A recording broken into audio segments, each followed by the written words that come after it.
उत्तर प्रदेश की खबरों के साथ मैं हूं आपके साथ मनोज मानस। खबरों का रुख करें उससे पहले देख लेते हैं इस वक्त की अहम सुर्खियां।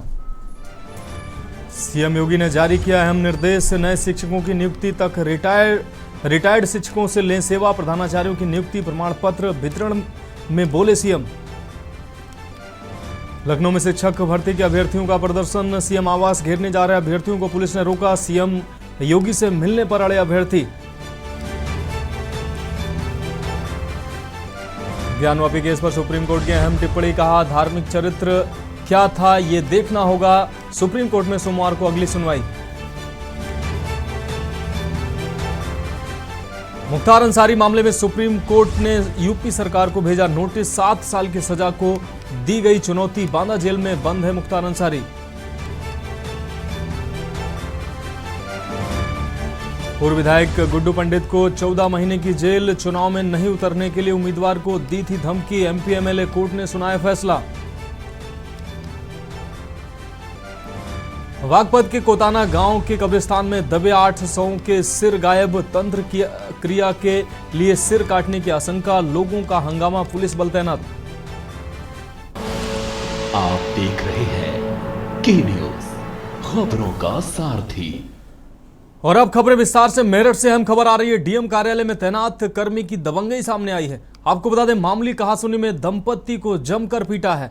चतुर्थ श्रेणी कर्मचारी आरोपी विनोद कुमार का ये दबंगई का वीडियो सामने आया है।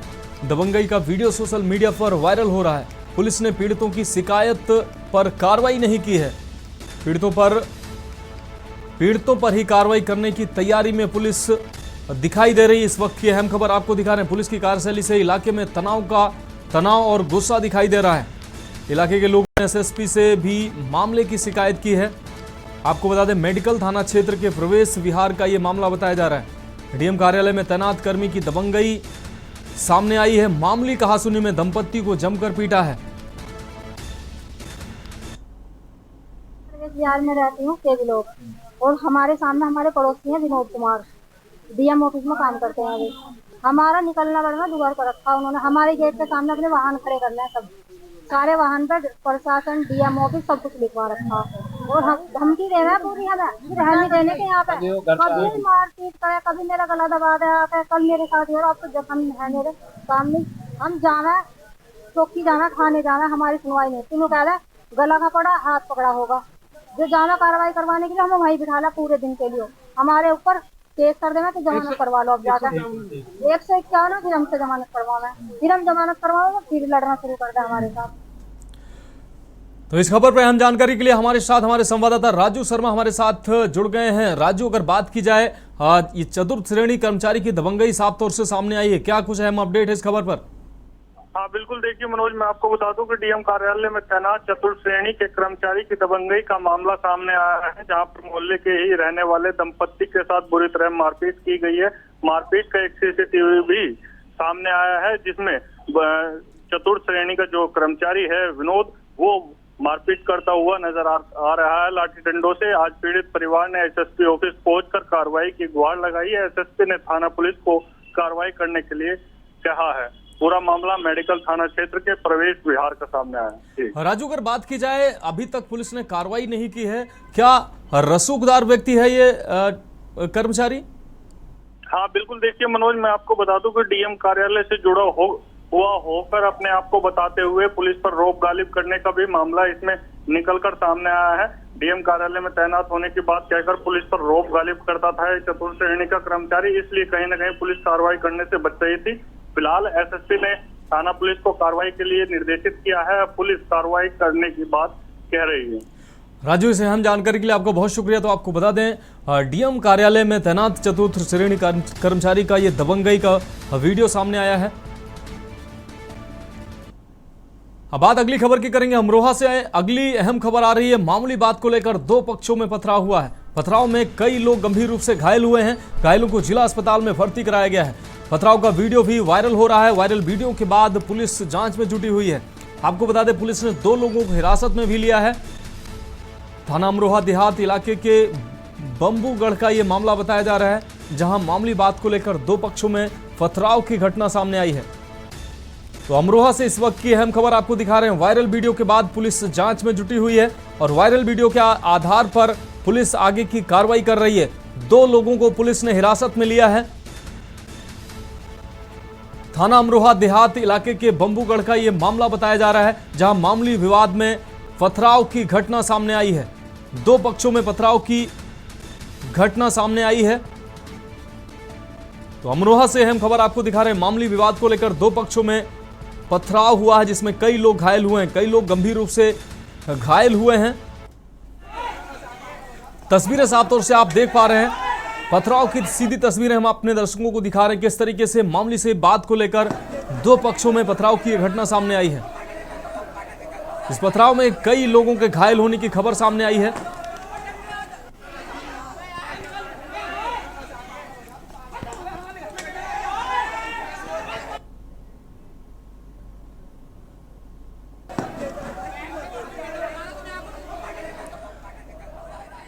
तो मामूली बात को लेकर 2 पक्षों में पथराव की घटना सामने आई है। आपको बता दें, कई लोगों के घायल होने की खबर सामने आ रही है। तो खबरों में वक्त एक ब्रेक का है, जल्द हाजिर होंगे। आप देख रहे हैं के न्यूज, खबरों का सारथी। ब्रेक के बाद खबरों में एक बार फिर से आपका स्वागत है। अगली खबर रायबरेली से। आपको बता दें, भाजपा नेता पुष्पेंद्र सिंह पर पीटने का आरोप लगा है। युवक ने लगाया है सरिया से पीटने का आरोप। पीड़ित ने लगाई है एसपी से गुहार, तो न्याय की गुहार लगाई है एसपी से। पीड़ित व्यक्ति ने मिल एरिया क्षेत्र के घूराडीह का यह मामला बताया जा रहा है।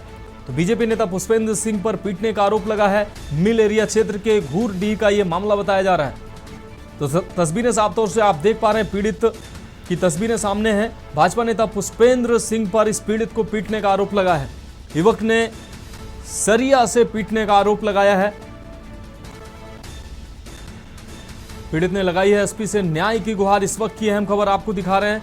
युवक ने सरिया से पीटने का आरोप लगाया है। मिल एरिया क्षेत्र के घूराडीह का यह मामला बताया जा रहा है, जहां भाजपा नेता पर एक व्यक्ति ने पीटने का आरोप लगाया है। भाजपा नेता पुष्पेंद्र सिंह पर पीटने का आरोप लगा है। युवक ने सरिया से पीटने का आरोप लगाया है। पीड़ित ने एसपी से न्याय की गुहार लगाई है। अपने मामा के घर पे जा रहा था अपने घर, तो सर मेरे गांव के राजू परिवार एक लोग हैं, उन्होंने जो है मुझे रुकाया और पुष्पेंद्र सिंह के दरवाजे मुझे मारने लगे। और सर उन्होंने लाठी डंडा से मारा, मेरे हाथ में मार दी कुल्हाड़ी, सर ये हाथ फट गया है।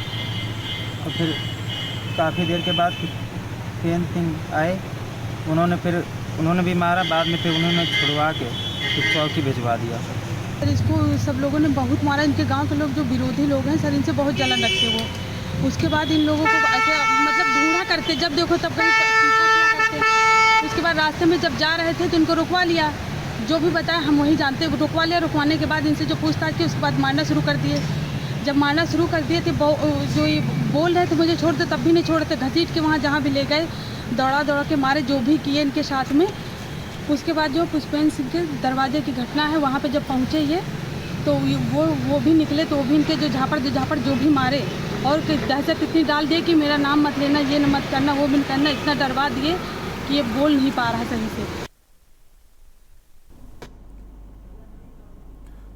और इस खबर पर ज्यादा जानकारी के लिए हमारे संवाददाता मनीष अवस्थी हमारे साथ जुड़े हुए हैं। मनीष, अगर बात की जाए तो पीड़ित ने न्याय की गुहार भी लगाई है। भाजपा नेता पर पीड़ित को पीटने का आरोप लगा, क्या अहम अपडेट है?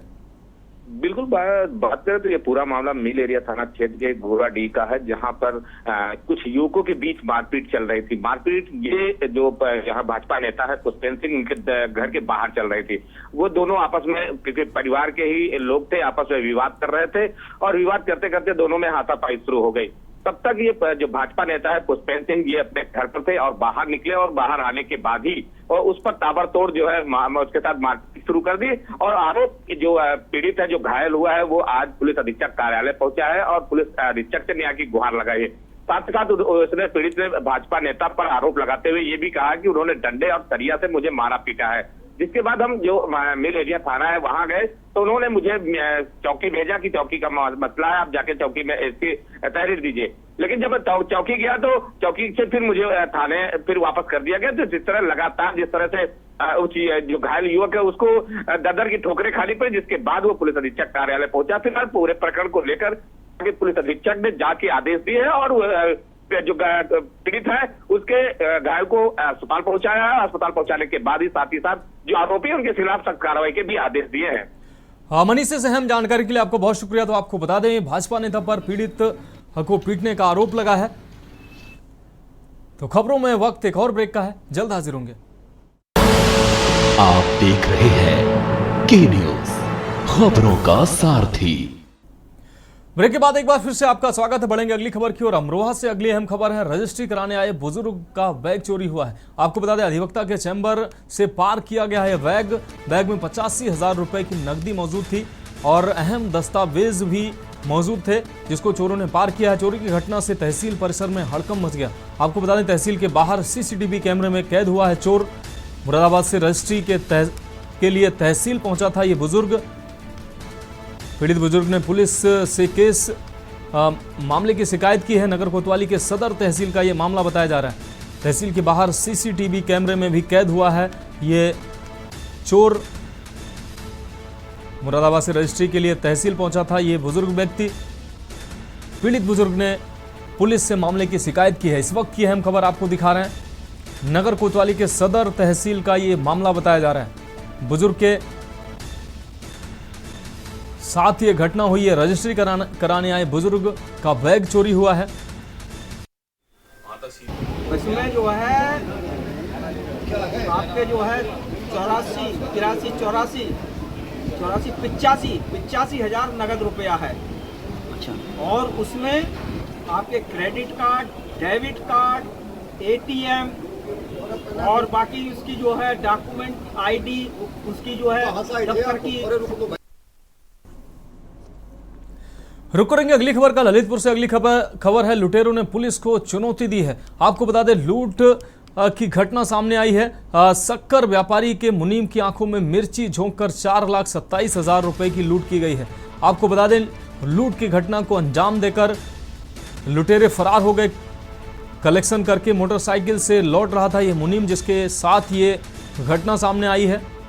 4,27,830 रुपए लूट कर फरार हुए हैं बदमाश। कलेक्शन करके मोटरसाइकिल से लौट रहा था मुनीम। इस दौरान इसके साथ ये घटना घटित हुई है। लुटेरों ने पुलिस को चुनौती दी है। तो ललितपुर से ये अहम खबर आपको दिखा रहे हैं। शक्कर व्यापारी से मुनीम की आंखों में मिर्ची झोंककर घटना को अंजाम दिया गया। मुनीम से 4,27,830 रुपए लूटकर लुटेरे फरार हुए हैं।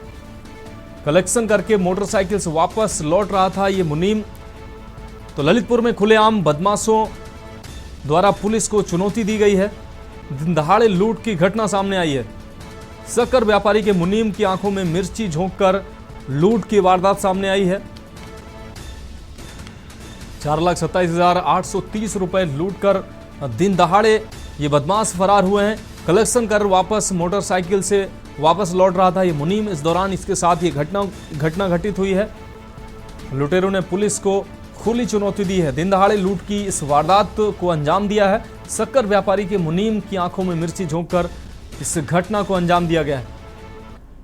तो खबरों में वक्त एक और ब्रेक का है, जल्द हाजिर होंगे। आप देख रहे हैं के न्यूज, खबरों का सारथी। ब्रेक के बाद एक बार फिर से आपका स्वागत है। बढ़ेंगे अगली खबर की ओर। लखनऊ से अगली अहम खबर है, बुजुर्ग की हत्या का पुलिस ने खुलासा किया है। आपको बता दें, सीतापुर के मजदूरों ने रची थी हत्या की साजिश। पत्नी के प्रेमी को फंसाने के लिए यह साजिश रची गई थी। हत्या के बाद जेब में फर्ची डालकर फरार हुए थे हत्यारे। पहले शराब में दिया था जहर और फिर गला घोटा था। 15 दिन पूर्व हत्या का कर नहर में फेंका था शव।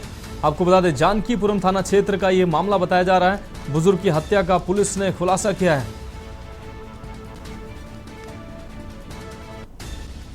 तो लखनऊ से अहम खबर आपको दिखा रहे हैं। पहले शराब में जहर दिया, उसके बाद गला घोटा गया। 15 दिन पूर्व हत्या कर नहर में शव को फेंका गया था। तो पुलिस ने यह अहम खुलासा किया है। जानकीपुरम थाना क्षेत्र का ये मामला बताया जा रहा है। तो राजधानी लखनऊ से इस वक्त की अहम खबर, बुजुर्ग की हत्या का पुलिस ने खुलासा किया है। बुजुर्ग की हत्या का पुलिस ने अहम खुलासा किया। लखनऊ से इस वक्त की अहम खबर आपको दिखा रहे हैं। सीतापुर के मजदूरों ने रची थी हत्या की साजिश। पत्नी के प्रेमी को फंसाने के लिए यह हत्या की गई थी। हत्या करने के बाद जेब में पर्ची डालकर हत्यारे फरार हुए थे। अब बात करेंगे अगली खबर की। अमेठी में अपने एक दिवसीय दौरे पर पहुंचे मुख्यमंत्री योगी आदित्यनाथ और अमेठी सांसद स्मृति ईरानी ने खेलो इंडिया के तहत 8000 खिलाड़ियों को पुरस्कार देकर प्रोत्साहित किया है। यही नहीं, उन्होंने अमेठी जनपद के विकास कार्यों के लिए 613 करोड़ 43 लाख रुपए की परियोजनाओं का शिलान्यास भी किया है। इस दौरान केंद्रीय मंत्री अमेठी सांसद स्मृति ईरानी ने मंच से संबोधन किया और कहा कि इस पूरे लोकसभा क्षेत्र के इतिहास में कभी ऐसा नहीं हुआ है कि सामान्य परिवार में जन्मी एक बेटी जो खेल के मैदान में अपना जौहर दिखाती है उसे पुरस्कृत किया गया हो। आज ये इतिहास में पहली बार हो रहा है। स्मृति ईरानी ने कांग्रेस पार्टी पर निशाना साधते हुए स्मृति ईरानी ने कहा कि एक समय था जब कांग्रेस के लोग चुनेंगे और देश पर अपनी सत्ता जमाई, चुने गए और देश पर अपनी सत्ता जमाई। वो लोग अब लोकसभा क्षेत्र में हैं, जिसमें कुछ लोगों ने भाईचारे की साइकिल भी चलाई। लेकिन इस लोकसभा क्षेत्र में हुई समस्याएं, जब गरीब किसान की जमीन ले ली गई तो इस दौरान कोई भी कार्य नहीं हुआ और गरीबों की किसी ने कोई गुहार नहीं सुनी।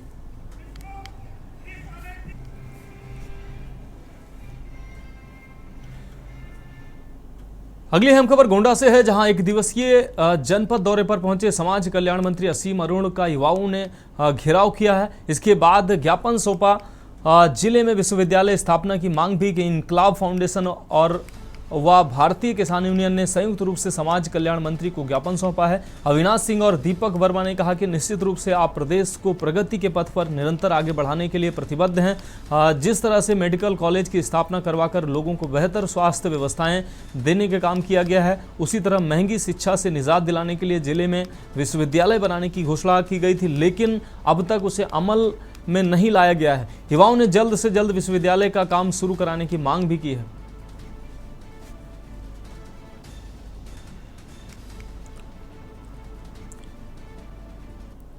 बढ़ेंगे अगली खबर की ओर। उत्तर प्रदेश के जनपद कानपुर देहात के रसूलाबाद विधानसभा क्षेत्र में समाजवादी पार्टी के राष्ट्रीय अध्यक्ष अखिलेश यादव ने आज शिरकत की। इस दौरान वो सूबे की योगी सरकार पर जमकर बरसे और उन्होंने जनता से अपील करते हुए कहा कि 2024 में होने वाले लोकसभा चुनाव में समाजवादी पार्टी को ज़्यादा से ज़्यादा सीटें जिताएं, जिससे कि देश से बीजेपी का सुपड़ा साफ हो सके। इस दौरान उन्होंने एक बड़ा ऐलान भी कर दिया कि कन्नौज लोकसभा सीट से वो खुद 2024 के लोकसभा चुनाव में प्रत्याशी के रूप में चुनाव लड़ेंगे।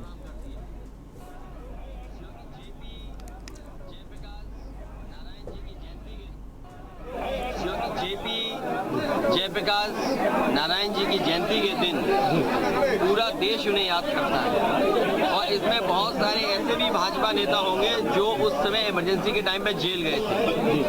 हाँ, कोई भी सरकार किसी भी महापुरुष के कार्यक्रम में रोक नहीं लगाती। अभी कुछ दिन पहले और भी कार्यक्रम हुए हैं, उन स्मारकों पे कभी रोक नहीं लगती। होता यूँ है कि सरकार पूरी जिम्मेदारी निभाती है और सफाई करती है, इंतजाम करती है। ये पहली सरकार है जिस जेपी ने लोकतंत्र को बचाने के लिए आंदोलन किया, उन्हीं की प्रतिमा को कैद कर दिया।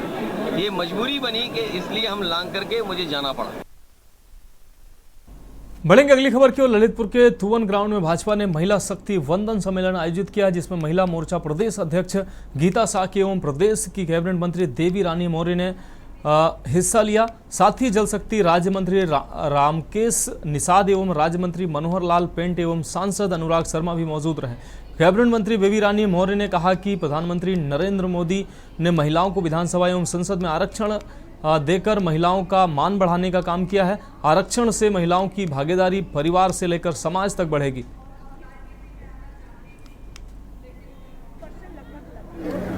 संविधान में महिला रिजर्वेशन और ओबीसी रिजर्वेशन के लिए बाबा भीमराव अम्बेडकर ने कहा था, लेकिन पंडित नेहरू जी ने ये कहा था कि सरकार बनने के बाद सदन में मैं ये दोनों बिल पारित करूँगा। और जब उन्होंने बिल पारित नहीं किया तो आप ये लीजिए, पढ़ लीजिए कि बाबा भीमराव अम्बेडकर जी ने इस्तीफा दिया, उसमें यही लिखा था कि मेरी जिस तरीके से कमिटमेंट हुआ था पंडित नेहरू से, उन्होंने कहा था कि सरकार बनने के बाद मैं विधेयक लाऊंगा, पारित करूंगा, लेकिन उन्होंने अपना वादा नहीं पूरा किया, इसलिए मैं इस्तीफा देता हूँ और उन्होंने इस्तीफा दिया। रुक करेंगे अगली खबर का बुलंदशहर से। अगली खबर जहां अनूप शहर की विशेष एमपी एमएलए कोर्ट ने एक पुराने मामले में पूर्व विधायक गुड्डू पंडित को दोषी करार दिया है। विशेष न्यायालय एसीजेएम अनूप शहर विनय कुमार सिंह ने गुड्डू पंडित को 14 महीनों की सजा सुनाई है। बता दें कि 12 साल पहले चुनाव में नहीं उतरने के लिए एक उम्मीदवार पर जबरन दबाव बनाने और उनका एनकाउंटर कराने की धमकी का यह मामला था, जिसमें गुड्डू पंडित को सजा मिली है। 2011 में हलपुरा निवासी राकेश शर्मा ने कोतवाली थाने में शिकायत दर्ज कराई थी। उन्होंने आरोप लगाया था कि डिवाई विधानसभा सीट में मैं विधायक गुड्डू पंडित के खिलाफ प्रचार प्रसार कर रहा था। ये बात गुड्डू पंडित को पसंद नहीं आई और वो नहीं चाहते थे कि मैं उनके खिलाफ चुनाव लड़ूं, इसलिए उन्होंने मुझ पर चुनाव में खड़ा ना होने का दबाव बनाया। उनकी बातों को नहीं मानने पर उन्होंने मेरा एनकाउंटर करवाने की भी धमकी दी। बाहुबली गुड्डू पंडित डिवाई से सपा और बसपा के टिकट पर 2 बार विधायकी का चुनाव जीते हैं। 2011 में वादी था राकेश कुमार शर्मा हलपुरिया वाले, उन्होंने एक तहरीर दी थी और वो तहरीर थाने में दर्ज नहीं हुई, तो उन्होंने गृह सचिव को दी थी कि मुझे उस विधानसभा था उनका क्षेत्र, वो भी चुनाव लड़ना चाहते थे अपनी शिकारपुर से, तो वहाँ से नहीं उनके भाई जो मुकेश पंडित जी है वो भी चुनाव लड़ना चाहते थे। तो उन्होंने ये तहरीर में लिखा था कि ये मुझ पर दबाव बना रहे हैं चोट वसूली के लिए, कि मेरे से गलत कार्यों में साथ न देने पर इस तरह की घटना मैं उन्होंने अपनी रिपोर्ट पंजीकृत की, गृह सचिव महोदय के द्वारा पंजीकृत हुआ और उस पर संज्ञान लेकर सीओ साहब ने मुकदमा पंजीकृत। विषय ये था कि एक पेशेवर अपराधी है, उसका नाम है राकेश हलपुरा, जिसकी अभी यूपी गवर्नमेंट ने उसकी संपत्ति कुर्क करी है और अनगिनत मर्डर है उस पर। तो उसने एक झूठा मुकदमा 2012 में मेरे खिलाफ किया था कि मारने की धमकी का। ना मेरा मोबाइल नंबर है, ना मेरा कोई कांटेक्ट मिलता है, लेकिन मुझे न्यायालय पर पूरा भरोसा है, मुझे ऊपर कोर्ट से न्याय मिलेगा। और इसी खबर में ज्यादा जानकारी के लिए हमारे संवाददाता अनिल मीणा हमारे साथ जुड़ गए। अनिल, अगर बात की जाए 11 साल पुराने मामले में कोर्ट ने अब फैसला सुनाया है, बाहुबली गुड्डू पंडित को सजा सुनाई गई है, क्या अहम अपडेट है इस खबर पर? जी ठीक है, बिल्कुल मैं आपको बताऊं, जनपद बुलंदशहर की एमपी एमएलए कोर्ट की जो अनूप शहर की जो विशेष अदालत है, जो जिसमें एसीजेएम विनय कुमार ने जो पूर्व बाहुबली विधायक भगवान शर्मा उस गुड्डू पंडित है उनको 12 साल बाद एक अहम फैसले में सजा सुनाई है और उन्होंने सजा उसमें 14 महीने के कारावास की सजा सुनाई है। और उसको लेकर अगर बात की जाए जनपद बुलंदशहर की अगर बात की जाए तो पश्चिमी उत्तर प्रदेश में कहीं ना कहीं गुड्डू पंडित एक दमदार प्रत्याशी के रूप में नजर आते हैं और जिस तरह से उन्होंने अपने आप को पलटवार करते हुए कहा है कि मुझ पर एक झूठा मुकदमा दर्ज कराया। 2011 में एक 384 और 506 में एक मुकदमा दर्ज हुआ था, उसको लेकर लगातार सुनवाई चल रही थी और उसको कल जो एक फैसला आया जिसमें 14 महीने की कारावास की सजा, उसको लेकर गुड्डू पंडित ने भी कहा है कि मैं उच्च न्यायालय में जाऊंगा, जिससे उसकी अपील करूंगा और उच्च न्यायालय मुझे कहीं ना कहीं राहत देगा। तो अब देखना यह होगा कि पश्चिम उत्तर प्रदेश की अगर बात की जाए तमाम विधायक जो नेता है उन्होंने गुड्डू पंडित को सजा के बाद कहीं ना कहीं राहत की सांस लिए, क्योंकि जनपद बुलंदशहर में गुड्डू पंडित एक बाहुबली विधायक के नाम से जाने जाते हैं। और अगर बात की जाए तो उन्होंने जो डिवाई विधानसभा से एक बार सपा से एक बार बसपा से जो कल्याण जो पूर्व मुख्यमंत्री स्वर्गीय कल्याण सिंह जो वहां उनका गढ़ माना जाता वहां 2 बार उनको परास्त किया था और परास्त करने के बाद में वो वहां से जीत का सेहरा बांध के आए थे। तो उसको लेकर लगातार गुड्डू पंडित चर्चाओं में रहे थे, उन्होंने लगातार कई जगह पे चुनाव भी लड़े थे और जो सामने के जो अनिल, इस अहम जानकारी के लिए आपका बहुत शुक्रिया। तो आपको बता दें कि 2011 का ये मामला जिसमें अब सजा सुनाई गई है। तो खबरों में अभी के लिए इतना ही, मुझे दीजिए इजाजत और आप देखते रहिए के न्यूज़ इंडिया।